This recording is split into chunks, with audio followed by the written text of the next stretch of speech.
பயோகாரருக்கு தெளிவில்லை, கதைக்கிறது கேட்கல என்று சொன்னால் நீங்கள் மற்ற ஐடியில ஜாயின் பண்ணி நீங்களே பார்த்து கொள்ளுங்க. சரி, அது நெட்வொர்க் வந்து அந்த நெட்வொர்க்கின் ஸ்ட்ரென்த் குறைவா தான் இருக்கு.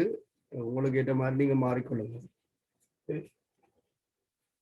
இப்ப நான் உங்களுக்கு சொன்னால் இந்த ஹைட்ரோக்சைடுகளோட வீழ்வடிவுகள், சரி, இந்த ஹைட்ரோக்சைடுகளோட வீழ்வடிவுகள் CrOH thrice. CrOH thrice வந்து பச்சை நிற வீழ்வடிவு. சரி, CrOH thrice வந்து பச்சை நிற வீழ்வடிவு. அடுத்தது குரோமியத்துக்கு அடுத்த கட்டியன் Mn2+, அது MnOH twice ஆகும். இந்த MnOH twice வந்து வெள்ளை. அதுக்கு அடுத்ததாக இருக்கிறது இரும்பு. இரும்புக்கு உறுதியான 2 கட்டியன் இருக்கு, FeOH twice, FeOH thrice. FeOH twice வந்து அழுக்கு பச்சை. அழுக்கு பச்சை. FeOH thrice வந்து மஞ்சள் கபிலம், செங்கபிலம் என்று சொல்லுவோம். செங்கபிலம், செங்கபிலம். FeOH thrice வந்து செங்கபிலம் என்று சொல்லி இப்படி மஞ்சள் கபிலம், செங்கபிலம் இந்த மாதிரி சொல்லப்பட்டு. COOH twice தான் நீங்கள் இப்ப கவனமா இருக்கணும். COOH twice வந்து அநேகமான இடங்கள்ல நீலம் என்றும் குறிப்பிடப்பட்டிருக்கு. அது நீலத்துக்கான காரணம் நான் இப்ப வகுப்புல சொல்லுவேன். இப்ப இதுல வந்து மென்சிவப்பு நிறம் என்பதை நீங்கள் மென்ஷன் பண்றது நல்லா. ஆனால் நீலம் என்றதை நீங்கள் ஒரு கருத்துல கொள்ளுங்க. இப்ப நான் சொன்னதுல உங்களுக்கு 2 விஷயத்தையும் சொல்லி இருக்கு. சரிதானே? குப்பரப்படு மண்ணிலே வெளியே இருந்து அழுதாலோ இருந்து கத்தினாலும் கொஞ்சம் மெதுவாக நிதானமாக பார். கொஞ்சம் நீ நிதானமாக பார். சம்திங் OH twice நிதானமாக பார். அந்த லைனின் ஞாபகம் வந்துச்சுன்னு சொன்னால் உங்களுக்கு நிறம் ஞாபகம். செத்தது CdOH twice. நீ அல்ல, நீலம், நீரி என்று புரியும் சொல்லி. இவற்றின் ஹைட்ரோக்சைடுகள் வந்து என்னென்ன நிறத்தை காட்டும் இந்தியோட இது முடிஞ்சிடும். அதே மாதிரி உங்களுக்கு அங்க கீழே இருக்குது சட்டன் OH twice. சட்டன் ஹைட்ரோக்சைடு வந்து நீர்ல கரியாது. அப்ப இவற்றின் நீர் வீழ்வடிவுகள் வந்து வெள்ளை நிறமுடையதாக இருக்கு. அப்ப சட்டன் OH twice என்ற ஹெட்மியம் OH twice, சரியா, ஹெட்மியம் OH twice. இதே மாதிரி வேற நிறமற்ற நீர்க்கரசல்ல இருக்கிற ஹைட்ரோக்சைடுகள், நிறமற்ற நீர்க்கரசல்ல இருக்கிற ஹைட்ரோக்சைடுகள், சரிதானே? ஆகவே அதுகள் வந்து நிறத்தை காண்பிக்க வெள்ளை நிற வீழ்வடிவாக இருக்கும். அவற்றின் நிறம் வந்து நீர்க்கரசல் நிலையில, கரசல் நிலையில நிறமற்றதாக இருக்கும். வீழ்வடிவுகள் வெள்ளை நிறமுடையதாக காணப்படும். வீழ்வடிவு வந்து அப்படி ஒன்றுமில்லாம இருக்காங்க, அதுக்கு ஒரு நிறம் இருக்கு. இதுல நான் வெள்ளன கதைச்ச விஷயம் என்னன்னு சொன்னால், CrOH thrice, COOH twice, சட்டன் OH twice, இந்த 3 ஹைட்ரோக்சைடுகளும், சரி, இந்த 3 ஹைட்ரோக்சைடுகளும் மிகை NaOH சிக்கலைனை தோற்றுவிப்பதன் மூலம் கரையும் என்று சொல்லியிருந்தார். மிகை NaOH சிக்கலைனை தோற்றுவிப்பதன் மூலம் கரையும்.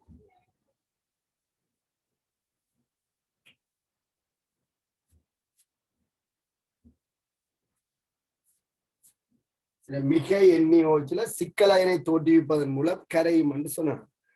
அப்ப சிலர் எனக்கு மெசேஜ் போட்டிருந்துச்சு, நம்ம என்னன்னு சொன்னால், இப்ப குரோமியம் ஒரு ஈரியல்பு மூலகம் இல்லை, சரியா? குரோமியம் ஒரு உலோகம், ஈரியல்பு மூலகம் வந்து சட்டன். அவ ஈரியல்பு மூலகங்கள் தோற்றுவிக்கின்ற ஆக்சைடுகள் ஈரியல்புடையவை, அதுல நியாயம். அதுக்காண்டி குரோமியத்துக்கு நான் ஈரியல்பு ஆக்சைடு இல்லை என்று சொன்னேனா? இல்ல. உலோகங்கள்லையும் ஒட்சியேட்டர் அதிகரிக்கும் போது അതിന്റെ அமில இயல்பு அதிகரிக்குது என்று சொல்லி நான் ஆரம்பத்திலே குறிப்பிட்டேன். அப்ப வனேடியத்துக்கு நான் ஈரியல்பு ஆக்சைடு குறிப்பிட்டேன், மெங்கனேஸுக்கு ஈரியல்பு ஆக்சைடு குறிப்பிட்டேன், குரோமியத்துக்கு ஈரியல்பு ஆக்சைடு குறிப்பிட்டேன். இந்த மூன்றுக்கும் மூல ஆக்சைடுகளும் இருக்கு, அமில ஆக்சைடுகளும் இருக்கு, ஈரியல்பு ஆக்சைடுகளும் இருக்கு. இந்த மூன்று உலோகங்களும் ஈரியல்பு உலோகங்கள் அல்ல. அப்ப அவற்றுக்கு மாறுபட்ட ஒட்சியேட்டர்கள் அமைகிறதால மைய அணுவின் ஒட்சியேட்டர் அதிகரிக்கும் போது ஆக்சைடின் அமில இயல்பு அதிகரிக்கிறது. உயர் ஒட்சியேட்டர் நிலை ஆக்சைடுகள் அமில இயல்பையும், தாழ் ஒட்சியேட்டர் நிலை ஆக்சைடுகள் மூல இயல்பையும், மிதமான ஒட்சியேட்டர் நிலை ஆக்சைடுகள் ஈரியல்பையும் வெளிக்காட்டுவதாக நான் அங்க குறிப்பிட்டேன். அப்ப குரோமியம் ஈரியல்பு மூலகமாக இல்லாவிட்டாலும் இதனுடைய Cr2O3 என்று சொல்லப்படுகின்ற +3 ஆக்சைடு ஈரியல்புடையது. Cr2O3 என்று சொல்லப்படுகின்ற +3 ஆக்சைடு ஈரியல்புடையது. எந்த ஒரு ஆக்சைடுகளும் நீர்க்கரசல்ல ஆக்சைடாக இருக்காது. அது நீர்ல இருந்து ஐதரசனை வாங்கி ஐதரோக்சைடாக மாறும். நீருக்குள்ள ஒரு ஆக்சைடு இருக்காது, நீர்ல ஆக்சைடை போட்டா அது ஹைட்ரோக்சைடாக மாறி. ஆகவே இந்த CrOH என்ற ஈரியல்பு ஹைட்ரோக்சைடு மிக NaOH சிக்கலைனை தோற்றுவித்து கரையும் என்றதுல நாங்கள் அதிசயப்பட ஒன்றும் இல்லை. சரிதாங்க.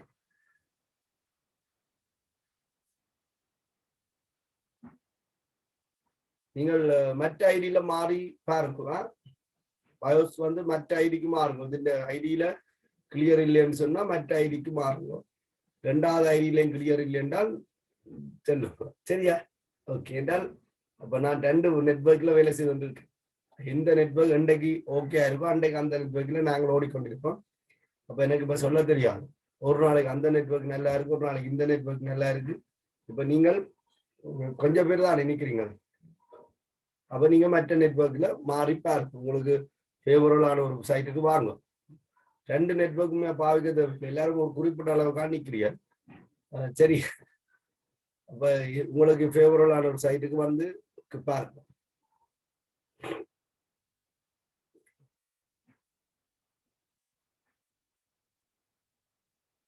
சரி, 2மே ஒண்ணுல தான் இருக்கு. எது உங்களுக்கு ஓகேயா இருக்கோ அதன்படி நீங்கள் அந்த கருத்துல நிற்கலாம். சரி, இப்ப வந்து CrOH மிக NaOH சிக்கலைனை தோற்றுவிச்சு கரையக்கூடியது. அதே மாதிரி COOH2 மிக NaOH சிக்கலைனை தோற்றுவிச்சு கரையக்கூடியது. சட்டன் OH2 மிக NaOH சிக்கலைனை தோற்றுவிச்சு கரையக்கூடியது. சரி, அப்ப இந்த NaOH சிக்கலயன் வர வேணும் என்பதற்காக அதுகள் எல்லாம் ஈரியல்பு மூலகங்கள் என்று நாங்கள் நினைக்க கூடாது. ஈரியல்பு மூலகங்கள் தோற்றுவிக்கின்ற ஹைட்ரோக்சைடுகள் ஆக்சைடுகள் வந்து ஈரியல்புடையவையாக இருக்கு. அதை நான் இல்லைன்னு சொல்லிட்டேன். அதுக்காண்டி ஈரியல்பு மூலகங்கள் தான் ஈரியல்பு ஆக்சைடுகளை தருமண்டு இல்லை. நான் உங்களுக்கு எவ்வளவு ஈரியல்பு ஆக்சைடு படிப்பிச்சேன். அதுல MnO2 ஒரு ஈரியல்பு ஆக்சைடுன்னு சொல்லியிருக்கேன், VO2 ஒரு ஈரியல்பு ஆக்சைடுன்னு சொல்லியிருக்கேன், Cr2O3 ஈரியல்பு ஆக்சைடுன்னு சொல்லியிருக்கேன். சரிதானே? ஓகே. அப்ப உலோகங்களுக்கு ஈரியல்பு ஆக்சைடு வேற. அப்ப இந்த கட்டியன்களுக்கு நீங்கள் NaOH சேர்க்கும் போது முதலில் இந்த நிறங்கள் வீழ்வடிவாகும். சரிதான்? இந்த கட்டியன்களுக்கு NaOH சேர்க்கும் போது முதல்ல இந்த நிறங்கள் வீழ்வடிவாகும். சொல்றவங்க இந்த நிறங்கள் முதல்ல வீழ்வடிவாகும். வந்த வீழ்வடிவுக்கு தொடர்ந்து NaOH சேர்க்கும் போது CrOH பச்சை நிறம் கரைந்து சிக்கலைனை தோற்றுவித்து பச்சை நிறை கரைசலாக மாறும். MnOH கரையாது. சரிதான்? FeOH கரையாது, FeOH கரையாது. ஆனா COOH என்ன செய்யும்? அதுவும் கரையக்கூடியது. NaOH கரையாது, COOH கரையாது, சட்டன் OH கரையாது. அப்ப டி குழு கட்டியன்கள்ல, டி தொகுப்பு கட்டியன்கள்ல மிகை NaOH கரையக்கூடிய ஐதரோக்சைடுகள். ஒன்று குரோமியத்தின் ஐதரோக்சைடு, கோபால்ட்டின் ஐதரோக்சைடு, சட்டனின் ஐதரோக்சைடு. சரிதானே? இதை பற்றி தான் நான் உங்களுக்கு கதைச்சிருந்தேன்.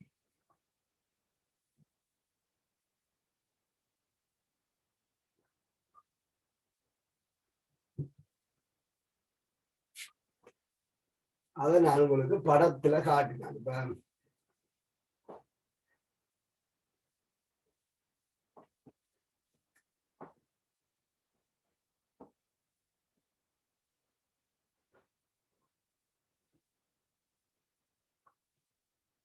CR3+ நீர்க்கரைசல் என்றால் கவனிச்சு கொள்ளணும். ஒரு பரிசோதனை குழாயில CR3+ கொடுக்கக்கூடிய ஒரு உப்பை எடுக்கிறீங்க, எடுத்து கரைக்கிறீங்க. நீர்ல கரைக்கும் போது CR3+ வந்து என்ன செய்யும்னு சொன்னால் அதிண்ட நீரேற்றப்பட்ட சிக்கலாக இருக்கும். சரியா? CR3+ அதிண்ட நீரேற்றப்பட்ட சிக்கலாக இருக்கும். அப்ப இது என்ன நிறம்? ஊதா நிறம். ஊதா நிறம். ஊதா நிற கரைசல். சரிதான்? ஊதா நிற கரைசல். இது நீர்ல நன்றாக கரைசல். ஊதா நிற கரைசல். இதற்கு NaOH துளி துளியாக சேர்க்கும் போது, சரிதான், NaOH துளி துளியாக சேர்க்கும் போது இது ஐதரோக்சைடு வீழ்வடிவை தோற்றுவிக்கும். CrOH வீழ்வடிவு. இந்த வீழ்வடிவின் நிறம் அதுவும் பச்சைதான். அதான் நான் உங்களுக்கு ஏற்கனவே சொல்லிக்கிறேன். CrOH நிறம் வந்து பச்சை. அப்ப ஊதா நிற கரைசல் பச்சை நிற வீழ்வடிவாக மாறும். ஊதா நிற கரைசல் பச்சை நிற வீழ்வடிவாக மாறும். இந்த அவதானம் மிகவும் கவனமாக இருக்க வேண்டும். இந்த பச்சை நிறம் FeOH2-க்குரியதாக இருந்தால் மிக NaOH கரையாது. NaOH2-க்கு இருந்தால் மிக NaOH கரையாது. ஆனால் CrOH2-க்குரியதாக இருந்தால் தொடர்ந்து நாங்கள் NaOH சேர்க்கும் போது, மிகையாக NaOH சேர்க்கும் போது இது சிக்கலைனை தோற்றுவித்து கரையும். சரிதானே? மிகை OH- நாங்கள் தொடர்ந்து சேர்ப்போமாக இருந்தால், மிகை OH- தொடர்ந்து சேர்ப்போமாக இருந்தால் அது சிக்கலைனை தோற்றுவித்து கரையும். அப்ப அதன் சிக்கலைன் CrOH 6 times 3- என்று இப்ப எழுதப்படுகிறது. இது நீரில நன்றாக கரியக்கூடிய ஒரு கரைசல். அதனுடைய நிறம் பச்சை. அதனுடைய நிறமும் பச்சை. அப்ப உங்களுக்கு இப்ப ஏகவின கரைசல், நான் தான் சொன்னேன் நெல்லிக்ரஸ் மாதிரி ஏகவின கரைசல் வந்து இருக்கும். அப்ப இது பச்சை. இந்த ரெண்டுக்கும் என்ன வித்தியாசம்? இது பச்சை நிற வீழ்வடிவு, இது பச்சை நிற கரைசல். ஏன் கரைஞ்சது? சிக்கலையன் தோன்றினதால கரைஞ்சது. சரிதானே? இதெல்லாம் நீங்கள் கிளியரா இருக்கும். இது ஊதா நிற கரைசல்,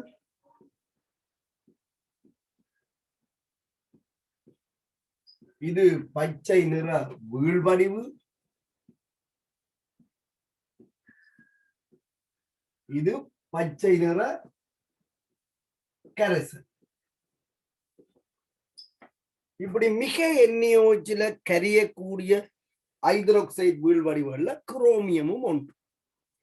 டி குழுவுல ஸ்பெஷலா குரோமியத்தையும் கோபால்ட்டையும் சட்டனையும் நாங்கள் அடையாளப்படுத்துறோம். சரிதானே? ஓகே. அப்ப நோட்ஸ் எழுதி கொள்ளுங்க.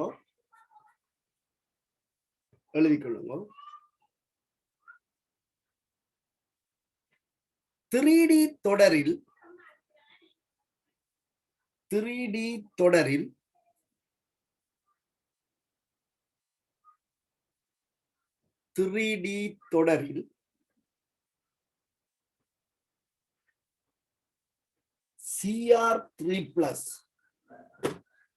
CR3+ Cr3 plus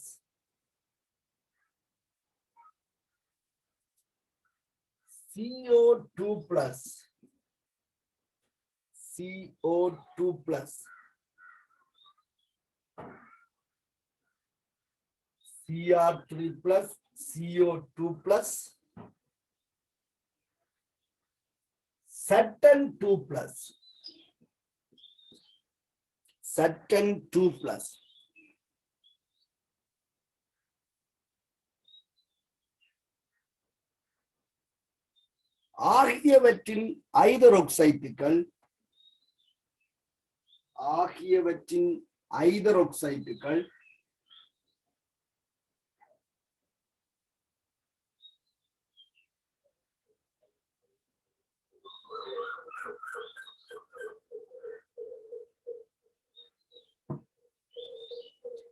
ஆகியவற்றின் ஐதரோக்சைட்டுகள் மிகை NaOH. இதுல NaOH என்று நான் சும்மா குறிப்பிட்டிருக்கேன், வெண்காரம் KOH பயன்படுத்தும். மிகை NaOH மிகை NaOH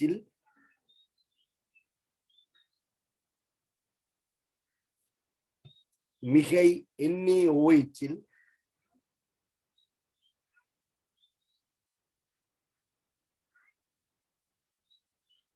மிகை NaOH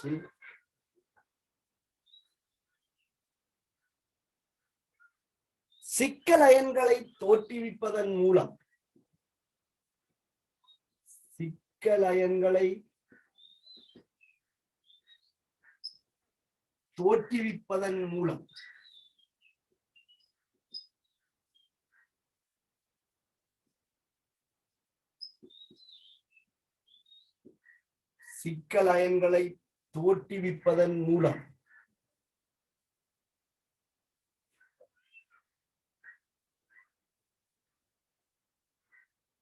கரையக்கூடியவை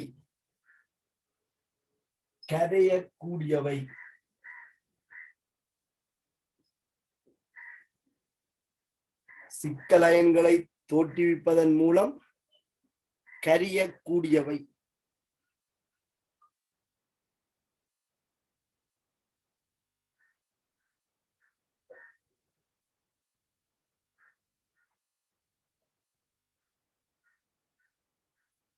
சிக்கல் அயன்களை தோற்றுவிப்பதன் மூலம் கரையக்கூடியவை. அடுத்த பந்தியா எழுதிக் கொள்ளுங்க.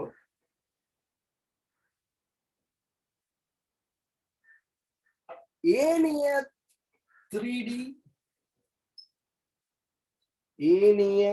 3D கேட்டையன்களின்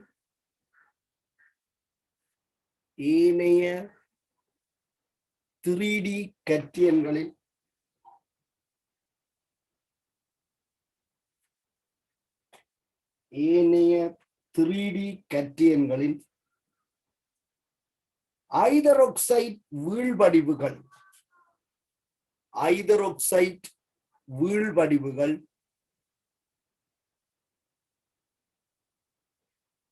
ஏனைய 3D கேட்டையன்களின் ஐதரோக்சைட் வீழ்வடிவுகள்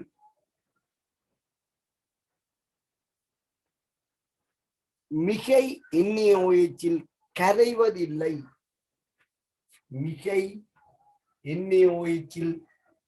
கரைவதில்லை.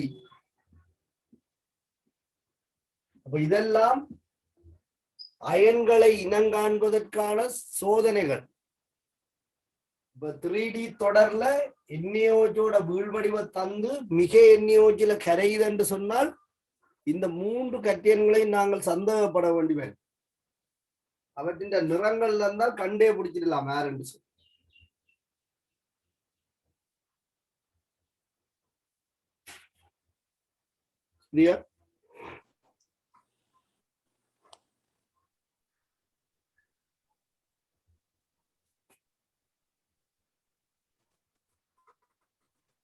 இதுல இங்கே இருந்து நீங்கள் இந்த படத்தை கீறி தாக்கங்களை எழுதிக் கொள்ளுங்க. அப்ப உங்களுக்கு எந்த ஒரு உப்பும் முதல்ல ஆரம்பத்துல நீர்ல கரைக்கப்படும் போது நீர்க்கரைசல் நிறம் தரப்பட்டால் நீங்கள் நீரில உள்ள நிறங்களை வச்சுக்கொண்டு முதல் நீங்கள் படித்த கட்டியன்களுக்கு யாராக இருக்கலாம் என்று சந்தேகப்படலாம். அதற்கு எண்ணெயோவை சேர்க்கைகள் ஹைட்ரோக்சைடு வீழ்வடி வந்து அதிண்ட நிறம் தந்தால் இதுலேயும் நீங்கள் அந்த சந்தேக வட்டத்தில் இருக்கிற ஆக்கள்ல இருந்து செப்பரேட் பண்ணக்கூடியதாக இருக்கும். அதுக்கு மிகையாக சேர்க்கைக்கு மாற்றம் வந்து சென்றால் நீங்கள் ஷாப்பா குறித்த மூலகத்தை கட்டியனை கண்டுபிடிக்கலாம். சரிதான். அப்ப இதுல நான் குரோமியத்துக்கு சொல்லி இருக்கேன். இது விளக்கப்படம் கொஞ்சம் கீறி வச்சீங்கன்னா உங்களுக்கு சும்மா இலகுவாக இருக்கும். நீர்க்கரசல்ல நிறம் என்று சொன்னால் இது எழுதும். இதுல ஊதா நிறம் என்றுதான் எழுது. இதே மாதிரி கோபால்ட்டுக்கு நீங்கள் படத்தை கீறி கொள்ளுங்க. நான் தாக்கத்தை மட்டும் எழுதுறேன். CO H2O 6 times 2+. நீர் நடுநிலை என்பதால 2+. இது வந்து நீர்க்கரசல்ல மென் சிவப்பு நிறமுடையது. சில நீர்க்கரசல்ல மென் சிவப்பு நிறமுடையது. அப்ப நீங்கள் டெஸ்ட் டியூப்ல படங்கிருந்தீங்கன்னா இது மென் சிவப்பு நிற கரைசல்.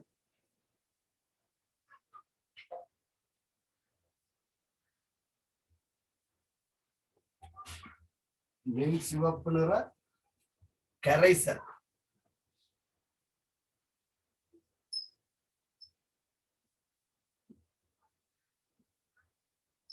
இதற்கு நீங்கள் எண்ணெயோவை சேர்க்கும் போது கொஞ்சம் இடைவெளி விட்டு தெளிவாக கீழ்கொள்ளுங்க. எண்ணெயோவை சேர்க்கும் போது உங்களுக்கு COOH twice வீழ்வடிவு வரும். இதுதான் நான் உங்களுக்கு சொன்னால் இந்த ஹைட்ரோக்சைடு வீழ்வடிவு மென் சிவப்பு இப்ப தரப்பட்டிருக்கு. சரிதானே. அப்ப மென் சிவப்பு நிற கரைசல் மென் சிவப்பு நிற வீழ்வடிவாகும்.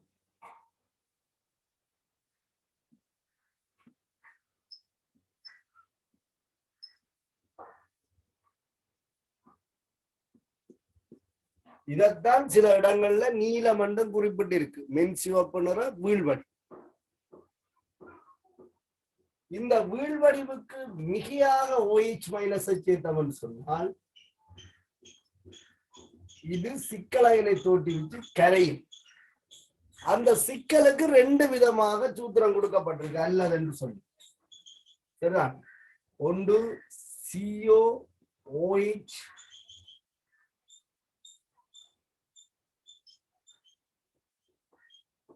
COOH 4 times.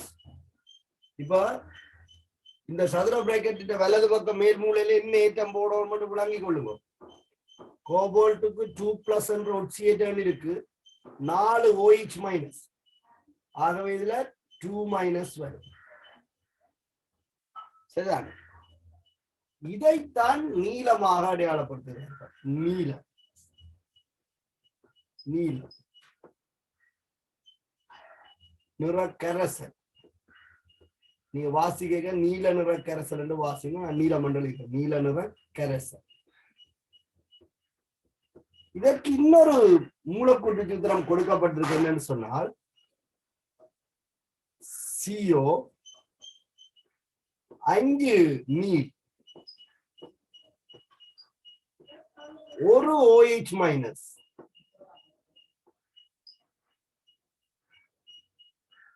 இதுல ஒரு பிளஸ். அந்த நீல நிறத்துக்கு இதுதான் காரணம் என்ற மாதிரியும் போட்டிருக்கு. நீலம். சரி. அப்ப நீங்கள் அதை பாருங்க. உங்களோட கைட்ல தான் இதெல்லாம் கிடக்கு. சரிதானே. புத்தகத்துக்கு புத்தகம் ஒவ்வொரு மாதிரி இருக்கும். ஒவ்வொரு கட்டியில நாங்கள் கைட பேஸ் பண்ணி இந்த நிறங்களை பார்க்கறது எப்போ உங்களுக்கு பாதுகாப்பானது.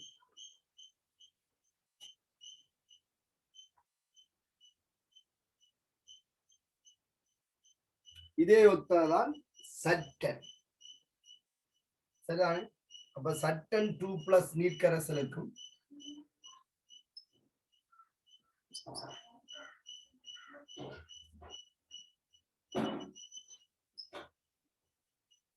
இது நிறமற்ற கரைசல், நீர்க்கரைசல் நிறமற்றது.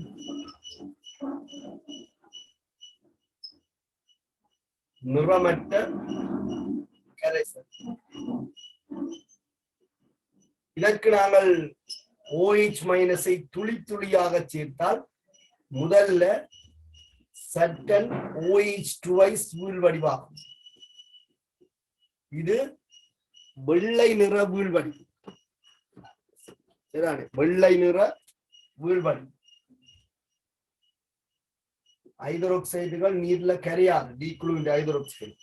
அப்ப வெள்ளை நிற வீழ்வடி. வெள்ளை நிற வீழ்வடி.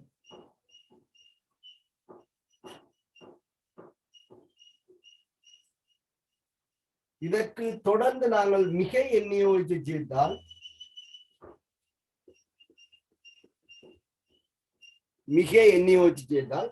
சிக்கலயன் தோன்றும். அப்ப சிக்கலயன் தோன்றினால் சிக்கலயன் வந்து கரியக்கூடியதாக இருக்கும். அப்ப சட்டன் OH 4 times OH- சேரும் போது 4 தான் இணைப்பு எண்ணாக வருகிறது. அப்ப உங்களுக்கு நான் முதலே சொல்லியிருக்கிறேன், இணையின் தன்மை இணைப்பு எண்ணை தீர்மானிக்கும் சொல்லி. அப்ப சில இடத்துல இணை மாற இணைப்பு எண் மாறும். இங்க வாங்க, சிஆருக்கு நீர்ல மாறு, ஹைட்ரோக்சைட்ல மாறும். கோபால்ட்டுக்கும் சட்டனுக்கும் இணைப்பு எண் மாறுது. அப்ப இதுல சட்டன் 2 + 4 OH-. அப்ப இது வந்து 2- இருக்கு. அப்ப இவருக்கு நிறம் இருக்காது, அதான் பிரச்சனை. இவர் நிறமற்றவர். நீர்க்கரைசல்கள் நிறமற்றதாக இருக்கும், வீழ்வடிவுகள் வெள்ளை நிறமுடையதாக இருக்கும். நீர்க்கரைசல்கள் நிறமற்றவை,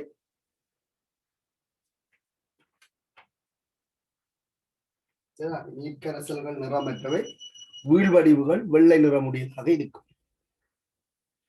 அப்ப உங்களுக்கு மிக NaOH சிக்கலைனை தோற்றுவிக்கிற டீக்குழு கட்டியன்கள் Cr3+, CO2+, சட்டன் 2+. இந்த 3 சந்தர்ப்பத்தையும் வச்சுக்கொண்டு மூலகத்தை இனங்காணலாம். தெரியுமா? ஒரு உப்பு அன்னோன் உப்பு என்று சொல்லப்படுது, அதாவது அடையாளப்படுத்தப்படாத உப்பு ஒன்று இருக்கு. அது நீர்ல கரைக்கப்படும் போது எங்களுக்கு மென்சிவப்பு நிற கரைசல் அவதானிக்கப்படுது. அப்ப நாங்கள் மென்சிவப்பு உடனே என்ன செய்வோம்? Mn2+ யோசிப்போம், CO2+ யோசிப்போம். ஏன்? நீர்க்கரைசல்ல மென்சிவப்பு நிறமுடைய கட்டின ஒன்று Mn2+, மற்றது CO2+. சரி, அதற்கு NaOH சேர்க்கப்படுது. இப்ப எங்களுக்கு என்ன செய்யும்? ஒரு வீழ்வடிவு தோன்றும். அந்த வீழ்வடிவு அவர்கள் வெள்ளை நிற வீழ்வடிவு என்று சொல்லாமல் மென்சிவப்பு நிற வீழ்வடிவு என்று சொன்னால் நாங்கள் கோபால்ட்டை கொஞ்சம் சந்தேகப்படலாம். ஆனால் MnOH வெள்ளை என்று சொன்னாலும் சில புத்தகங்கள்ல என் ஸ்கீமில கூட மென்சிவப்பு கொடுக்கப்பட்டிருக்கு. சரிதான்? MnOH மென்சிவப்பு கொடுக்கப்பட்டிருக்கு சில இடத்துல. அப்ப இந்த நிறத்தை வச்சுக்கொண்டு Mn2+, CO2+ நாங்கள் வேறு பிரிக்கிறது கடினம். ஏன்? குழப்பமாக இருக்கிறதா? அப்ப தொடர்ந்து நாங்கள் NaOH சேர்த்தோம் என்று சொன்னால் இவர் கரைந்தால் COOH2, கரையேலை என்றால் MnOH2. அவ கன்ஃபார்ம் பண்ணிடலாம் மிக NaOH சேர்ப்பதன் மூலம். சரியா? மிக NaOH சேர்ப்பதன் மூலம் இதை நாங்கள் கன்ஃபார்ம் பண்ணக்கூடியதாக இருக்கும். சொல்ற விளங்குதானு? சரி, இப்ப இன்னும் ஒரு விஷயம் நீங்கள் இதுல பார்க்க வேண்டியிருக்கேன்னுட்டா, இந்த பச்சை நிற ஊதா நிற கரைசல் பச்சை நிற வீழ்வடிவாகி சிக்கலாயினை தோற்றுவிச்சு பச்சை நிற கரைசலை தருது. சரி, எல்லாருக்கும் கவனிப்பு. அதாவது மிகை காரம் உள்ள போது சிக்கலாயன் தோற்றுவிக்கப்பட்டிருக்கு. இந்த பச்சை நிற கரைசலுக்கு கொஞ்சம் அமிலம் சேர்த்தால் என்ன நடக்கும்? இந்த பச்சை நிற கரைசலுக்கு என்ன நடக்கும்? அமிலம் சேர்த்தால் மிகையாக இருக்கிற OH மைனஸ் வந்து நடுநிலையாக்கப்படும். ஆகவே இந்த சிக்கல் அயன்ல இருக்கிற OH மைனஸ் அகற்றப்பட காரத்தின் அளவு குறையும். இப்ப மிகை காரத்துல தானே சிக்கல் அயன் தோன்றுகிறது. ஒரு அமிலத்தை சேர்க்கும் போது இந்த சிக்கல் அயன் பிரிஞ்சு என்ன செய்யும் என்றால் மீண்டும் இந்த ஹைட்ராக்சைடு வீழ்வடிவை தோற்றுவிக்கும். அப்ப இந்த சிக்கல் அயன் கரைசல்கள் எல்லாருக்குமே அமிலத்தை துளி துளியாக சேர்க்க மீண்டும் இந்த வீழ்வடிவத்தான் தொடர்ந்து சேர்க்க இந்த வீழ்வடிவில் இருக்கிற ஹைட்ராக்சைடு நடுநிலையாக்கப்பட இந்த நீர்க்கரைசலுக்குரிய நிறம் வந்து அவதானிக்கப்படும். அப்ப இதுல நீங்கள் கவனமாக இருக்க வேணும். இதை நான் உங்களுக்கு அலுமினியத்திலையும் சொல்லியிருப்பேன். எஸ் பிளாக்ல பாருங்க.